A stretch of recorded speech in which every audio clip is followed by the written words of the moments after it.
In this video, we're talking about the deamination of amino acids. So, what are amino acids? Amino acids are molecules that combine together to form protein. Okay, so protein, as we all know, it's now composed of different amino acids. So if we break down that protein, it would give us amino acids. So the process of breaking down protein, it is called proteolysis, and the product is amino acids. And the different amino acids, they have the same structure, the same base structure, which is composed of amino group, which is this right here, and carboxyl group, which is this right here. So deamination of amino acid, it would give us two products. First is ammonia, and the second is alpha keto acid. So where did we get those two from? The ammonia, we get it from amino group. So the amino group would give us ammonia, and the rest of the structure would give us alpha keto acid. So alpha keto acid will be different according to the different amino acids. So the different amino acids, they give different alpha keto acids. So some examples of alpha keto acids would be alpha ketoglutarate, oxaloacetate, and pyruvate.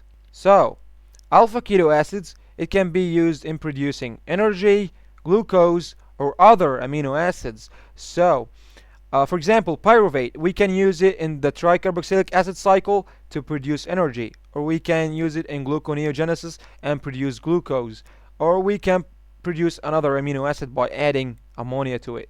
So for example, glutamate, which is an amino acid, will give us alpha ketoglutarate as its alpha keto acid, and the alpha keto acid of aspartate is oxaloacetate, and the alpha keto acid of alanine is pyruvate. So alanine and aspartate and glutamate, they are just amino acids, and these are the alpha keto acids of them. Okay, so after we looked at the general concept of deamination, let's take it in depth. So deamination of amino acids, it occurs by three ways: by transdeamination, by oxidative deamination, and by non-oxidative deamination. Transdeamination consists of two reactions. The first one is transamination, and the second one is oxidative deamination. So the second reaction here, it happens to be the same as the second way of deamination, which is oxidative deamination. What is transdeamination? Transdeamination, as we said, it consists of two reactions, and the first one is transamination. So transamination, as the name suggests, it is trans and amination, so transfer of amino group from what to what? From amino acid to an alpha ketoglutarate. So the amino acid can be alanine or aspartate. It can be anything. It can be alanine or aspartate. So we will use alanine as an example here of an amino acid, and the alpha ketoglutarate is the second substrate here. So the alpha ketoglutarate, it is alpha keto acid, and its amino acid is glutamate. And pyruvate, it is also an alpha keto acid, and the amino acid of pyruvate is alanine. So simple as that. If we took out NH2 from alanine, we would get pyruvate, and if we add NH2 to alpha ketoglutarate, we would get glutamate. So simple. We will transfer amino group from alanine to alpha ketoglutarate, and the alanine will now be pyruvate, and the alpha ketoglutarate will be transformed into glutamate. In this reaction, there is no production of free ammonia. If we looked at the products of this reaction, there is no ammonia in the reaction at all. So it is all about transferring amino group, but there is no deamination. So the second step would be oxidative deamination, and we will see that in a couple of minutes. So ALT and GPT, they are the same enzyme, but it has different names. The enzyme has this name and this name. The first name, which is ALT, it is alanine transaminase. So and the second one, GPT, means glutamate pyruvate transaminase. So the same enzyme, but it has different names.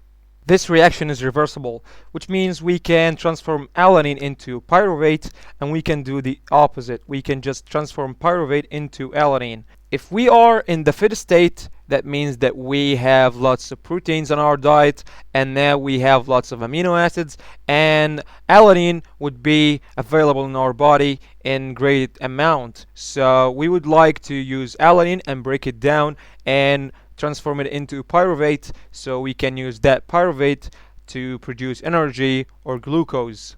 But if our body wants to produce more alanine, the opposite thing would happen. The pyruvate would be transformed into alanine by transferring amino group from glutamate to pyruvate. The second reaction in the process of trans-deamination is oxidative deamination, and it's all about taking the glutamate that we formed in the first reaction and releasing the amino group that it has in its structure as free ammonia. So in this reaction, we are just taking glutamate that we formed in the first reaction, and we are just releasing the amino group that we have in the structure of glutamate here, and we're releasing it as free ammonia here in the products. So there is loss of amino group as free ammonia, and there is loss of hydrogen as well as NADH or NADPH. So we can use NADP or NAD in this reaction. This reaction is called oxidative deamination. Oxidative means loss of hydrogen, okay, and we are losing hydrogen here, so it's oxidation. And deamination means the loss of ammonia, so there is deamination as well, so it's called oxidative deamination. As we can see in this reaction, there is production of free ammonia, and the enzyme that we use here is called glutamate dehydrogenase, and it means the enzyme that takes hydrogen out of glutamate, okay. And glutamate dehydrogenase, it is just specific for glutamate, so it doesn't apply for any other amino acids. It only does its function when there is glutamate, and it does it for glutamate and not any other amino acids. So trans-deamination consists of two reactions, transamination and oxidative deamination. In the first reaction, we are transferring amino group from amino acid to alpha-ketoglutarate to form glutamate. And the second reaction, we are just utilizing that glutamate to produce alpha-ketoglutarate by glutamate dehydrogenase, and we are producing free ammonia. A second way of deamination of amino acids is by oxidative deamination, and it's the same as oxidative deamination that we did in the second reaction of the first process. Oxidative deamination can happen in two ways. The first one is by the enzyme L-glutamate dehydrogenase, and the second by the enzyme called L-amino acid oxidase. So the first enzyme, we said that it's specific only for glutamate, and it doesn't work for any other amino acids, but the second one can work for L-amino acids, and it's not as specific, it's for all L-amino acids.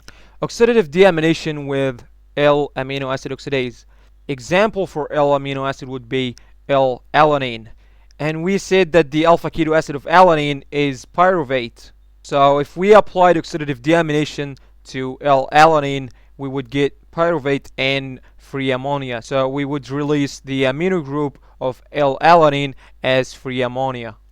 There is loss of hydrogen, and this is considered oxidation, and there is also loss of amino group, and this is deamination. So the process is oxidative deamination, but with different enzyme, which is L-amino acid oxidase. The last way of deamination is non-oxidative deamination.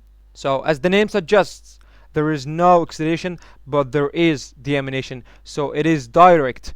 There is only one thing that we do, which is deamination. So take serine as an example. Serine is an amino acid, and it can be transformed into pyruvate, which is its alpha-keto acid, and free ammonia by the enzyme called serine dehydratase. And in this enzyme, there is only one thing that we did, is losing the amino group as free ammonia. So there is no loss of hydrogen, so it is non-oxidative deamination. And there is loss of amino group, and this is considered deamination.